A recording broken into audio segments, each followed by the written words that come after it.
Hey, welcome to this month's LinkedIn Live. I had a teeny bit of technical difficulty, so apologize for the delay.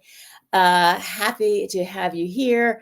I do these every last Wednesday of the month at noon Eastern, where we talk about a intellectual property issue of importance to experts, especially those with corporate clients, where we talk about protecting our expertise so we can decouple our income from our time.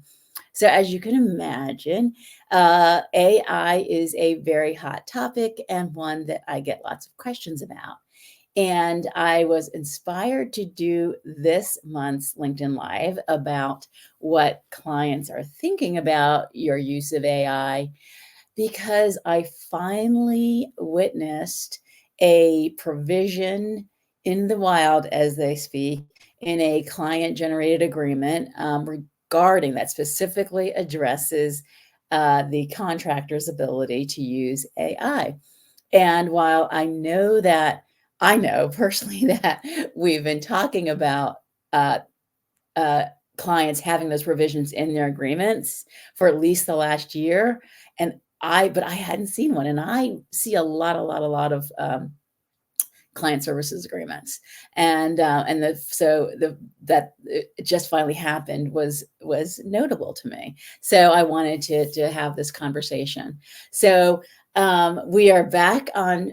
I use a platform called StreamYard to stream to you guys live. So I can't tell if you're there or not. If you're there, I'd love to drop a comment and say hello.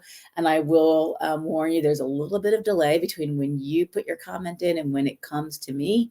And so sometimes I don't get get that immediate feedback, and that can especially be an issue like kind of at the end.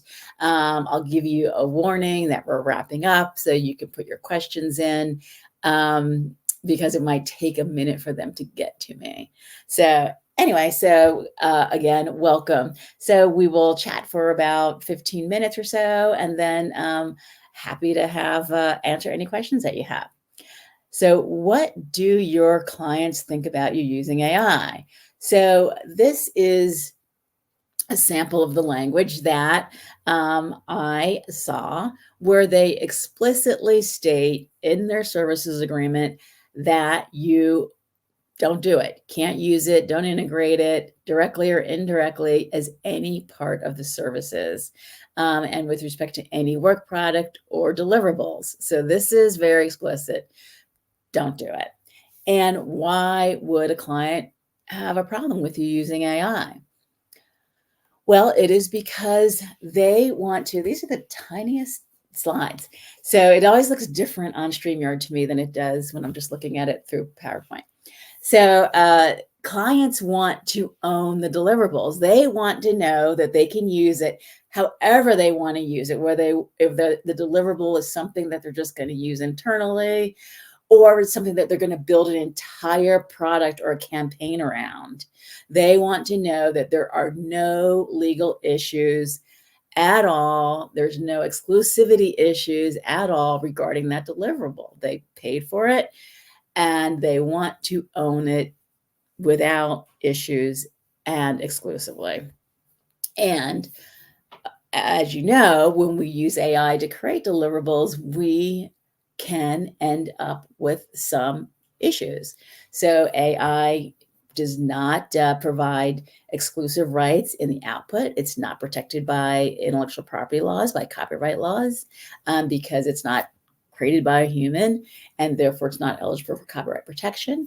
And most of the platforms do not provide any reps and warranties or guarantees regarding the source of that output.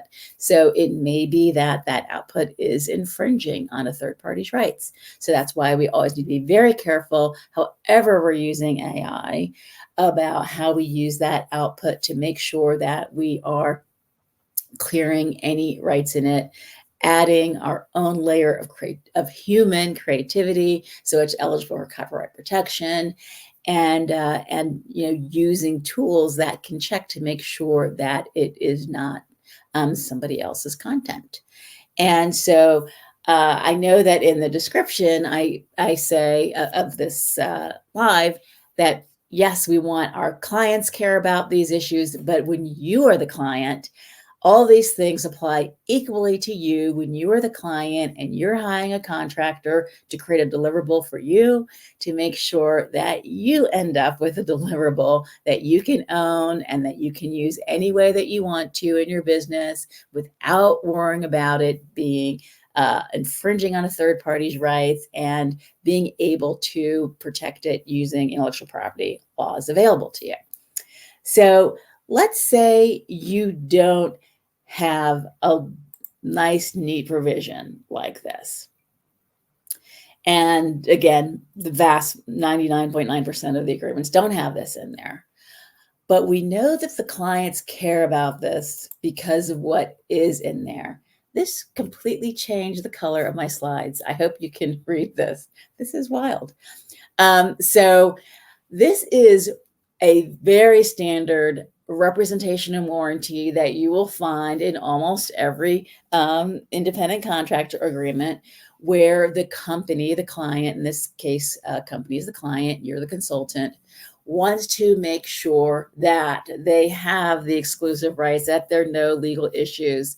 This is very standard stuff. You want to make sure you look out for this in agreements that are coming to you from your clients when you're signing them, because it tells you everything you need to know about what your clients really think about AI. And this predates AI, by the way. This provision I got out of a independent contractor agreement that I have seen in use for at least 15 years. So this hasn't changed. So this has always been an issue.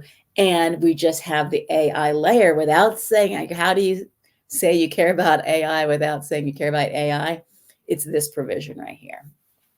So, just to read it briefly, consultant represents and warrants that all work submitted by consultant to the company will be original, unpublished, and solely consultant's own work product, will be rendered in accordance with generally accepted professional industry standards and practices applicable to consultants and companies' industries, and that the goods and services are free of material errors or defects, and that the consultant's preparation of such material for use by the company does not violate any applicable laws or any third-party rights. So let's break this down when we put this representation and warranty in the context of using AI to create those deliverables.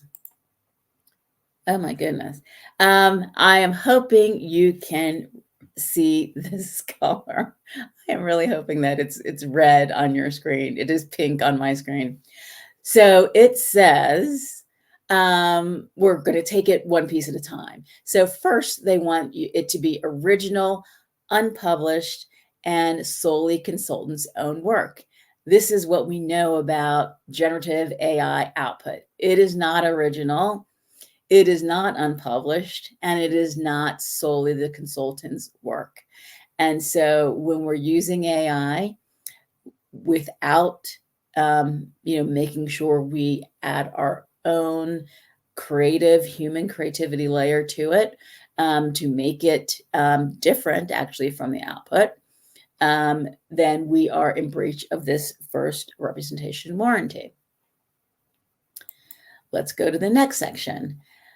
Will be rendered in accordance with generally accepted professional industry standards and practices. For the most part, while it is okay to use AI, I am pro AI, by the way, but the way that we use it, generally, to use the output without doing the diligence about the origins of it, the sources of it, making sure doesn't breach anything. Anytime we're just taking our AI output and slapping it into a deliverable, that is not going to be in accordance with any generally accepted professional standards. Certainly in the legal industry, we are very much expected to treat anything that we do get out of AI as a first draft by a first-year associate, and we need to make sure that we are adding our own review and expertise to that. to that output. Next, we have that we're representing and warranting that the goods and services shall be free from material errors and defects.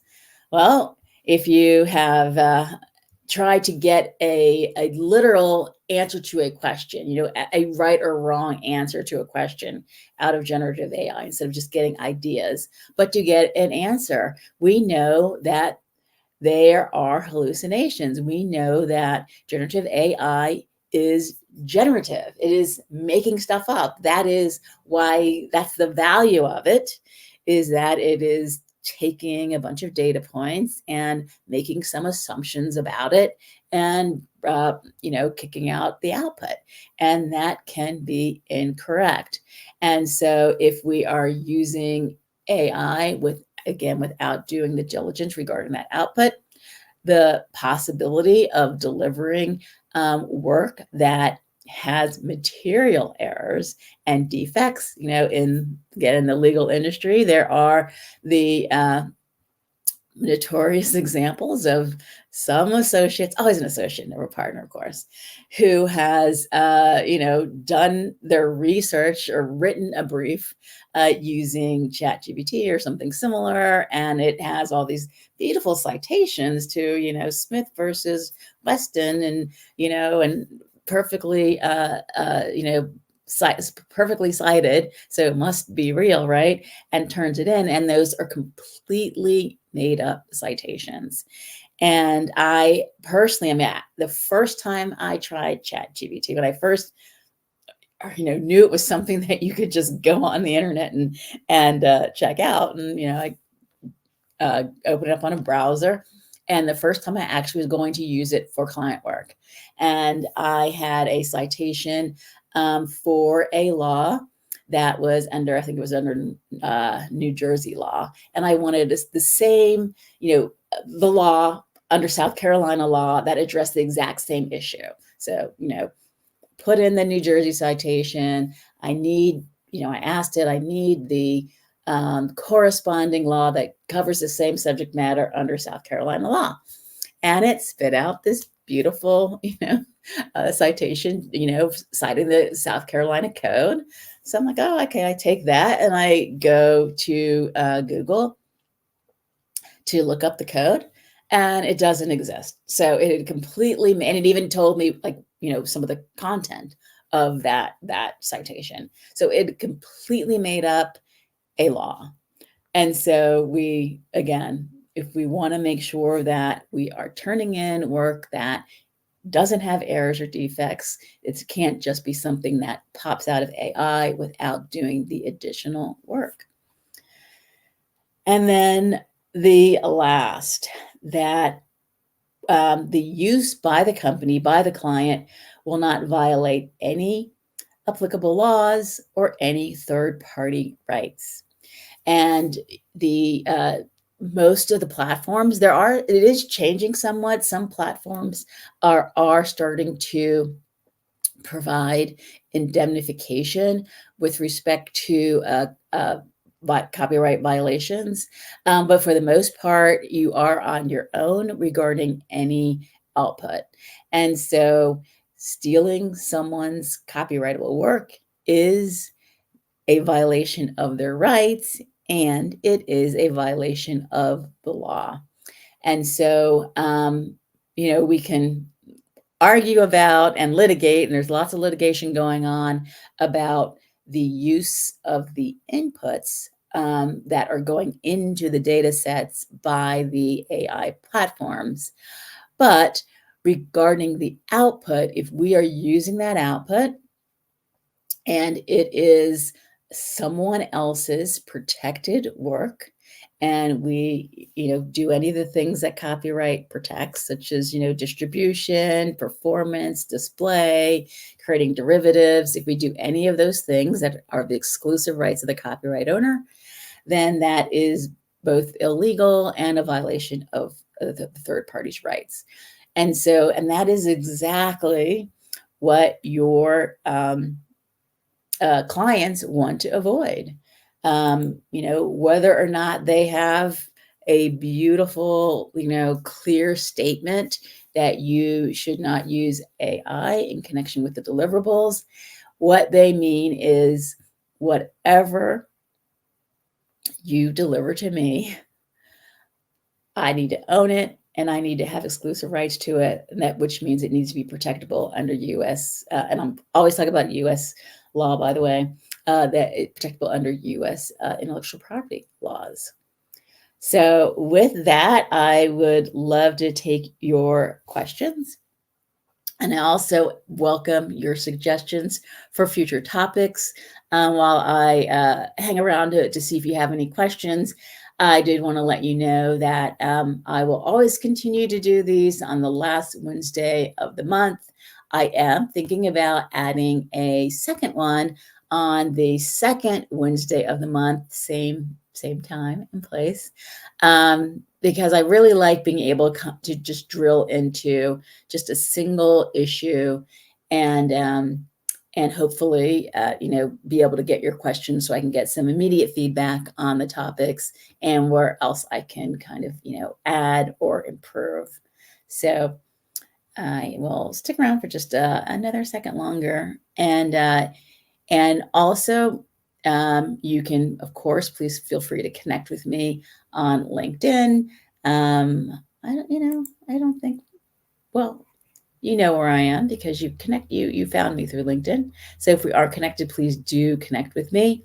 And you can also check out thinkbeyondip.com, where I have lots of resources regarding these topics: copyrights, contracts, AI, protecting our expertise. So hope this was helpful to you. And again, don't be afraid to reach out. Thanks.